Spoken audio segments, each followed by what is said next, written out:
Olá, eu sou a professora Valéria, eu trabalho na Escola Dona Araci Leite Pereira Lopes, que está localizada na Diretoria de Ensino da região de São Carlos. A nossa escola se tornou PEI ano passado, início de 2020, e eu estou PCA na área de Ciências Humanas.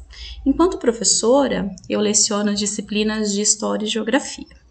Essa boa prática, que eu vou apresentar mais à frente, ela está relacionada à minha função de PCA. Como essa boa prática começou? Eu conversei com os professores da área para perceber as demandas que a área tinha enquanto formação continuada. E um dos itens levantados foi o trabalho com metodologias ativas.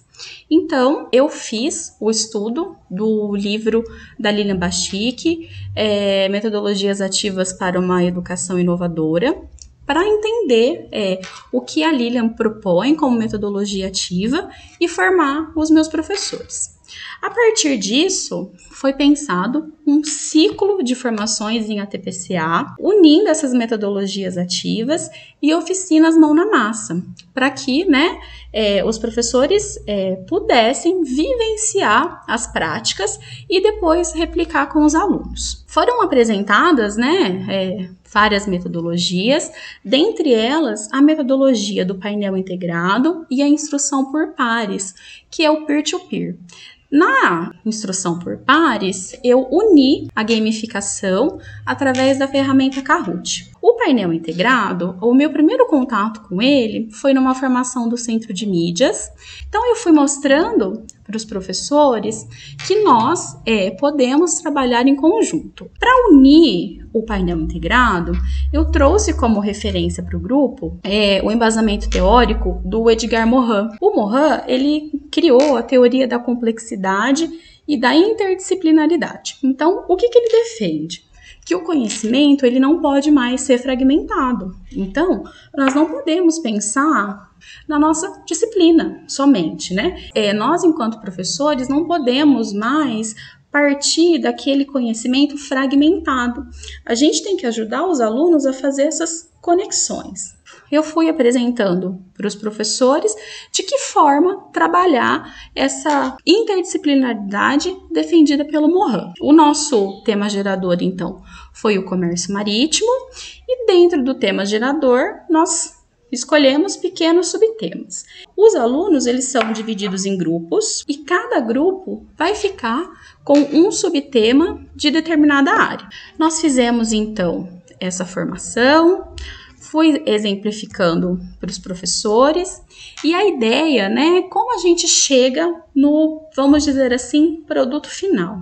Os alunos que passaram pelos temas das 4 disciplinas diferentes apresentarem para os outros colegas da sala o que eles descobriram. E aí eles podem fazer essa apresentação, a primeira parte, via oral, e depois exporem. Essa exposição pode ser através de métodos tradicionais, como cartolina, ou então, como a gente está vendo aí na tela, a criação de um Padlet, onde cada um dos grupos, o grupo que ficou com a disciplina de filosofia, sociologia, história e geografia, apresenta aquilo que pesquisou. Depois disso, tivemos uma outra formação específico para metodologia do peer-to-peer, que é a aprendizagem por pares. Então, na aprendizagem por pares, que garante o sucesso também dessa metodologia ativa, é o intercâmbio de informações entre os alunos. Então, para mostrar que o sucesso está nesse intercâmbio, nessa troca entre os alunos, porque conversando entre eles, eles conseguem, vamos dizer assim, se entender um pouco melhor, eu fiz o processo inverso, então. Eu apliquei essa metodologia com os professores, para eles entenderem o que seria esse intercâmbio de informações. Aliado ao peer-to-peer, eu usei a ferramenta do Kahoot, O Kahoot é uma ferramenta de gamificação, ela é gratuita, E aí ela traz uma agilidade para a aula bem interessante, além de estar trabalhando com celulares, com computadores, que são uma necessidade que os nossos jovens têm hoje, No que consiste, então, a metodologia do peer-to-peer aliada à ferramenta Kahoot. Então, como nós dividimos? Eu fiz a formação mostrando para os professores como acessar o site do Kahoot, né? Como criar os perfis e montar os jogos. Então, o Kahoot nada mais é que um quiz. Nesse caso, eu usei com os professores o tema Reforma Protestante. Então, eu fui montando o meu quiz com eles, né, na tela. Essa atividade foi gravada para que depois eles pudessem retomar. E fui mostrando, né? Então, a primeira parte, vamos dizer assim, da aula com os alunos é apresentar a teoria.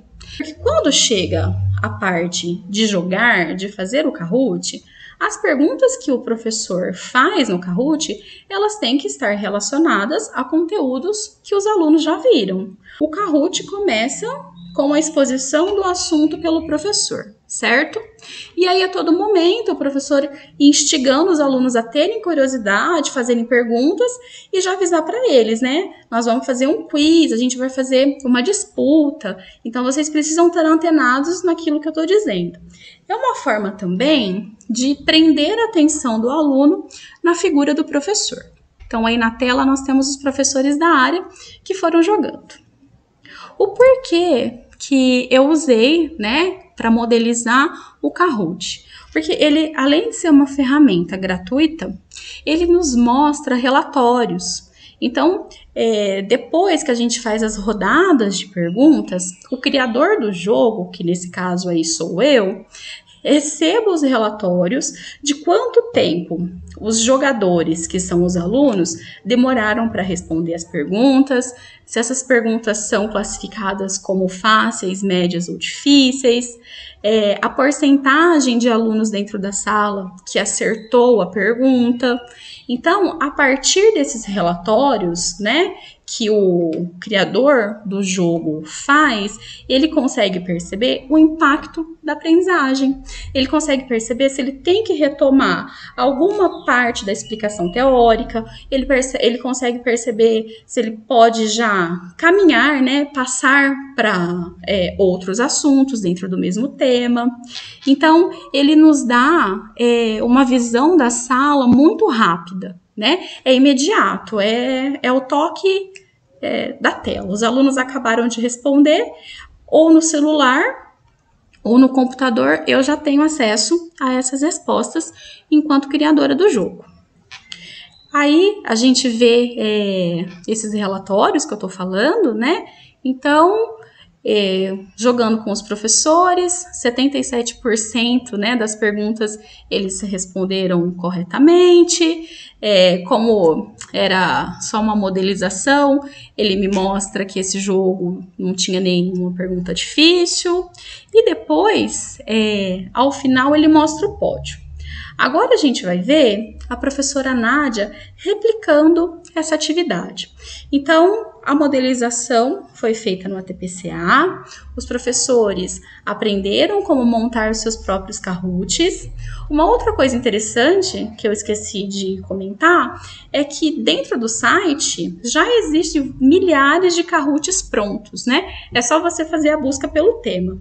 Mas o professor pode criar os seus próprios jogos.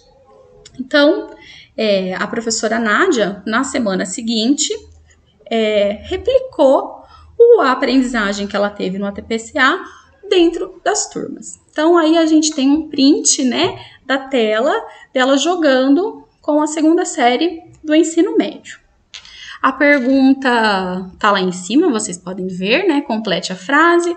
Uma vida não refletida não vale a pena ser. Então, os alunos tinham que completar. Nesse caso, esse Kahoot foi feito com 4 alternativas, né? Mas também tem Kahoots de verdadeiro e falso, para as perguntas ficarem talvez mais ágeis, né? Se a gente quiser aplicar várias rodadas dentro da sala. Todos os materiais desse ciclo de formações, de metodologias ativas e das modelizações que foram feitas, são armazenados dentro de um Google Drive, que é depois, né, compartilhado com toda a equipe escolar. Eu espero que eu tenha contribuído os nossos alunos têm gostado muito, né, de fazer esses Kahoots, de fazer os quiz.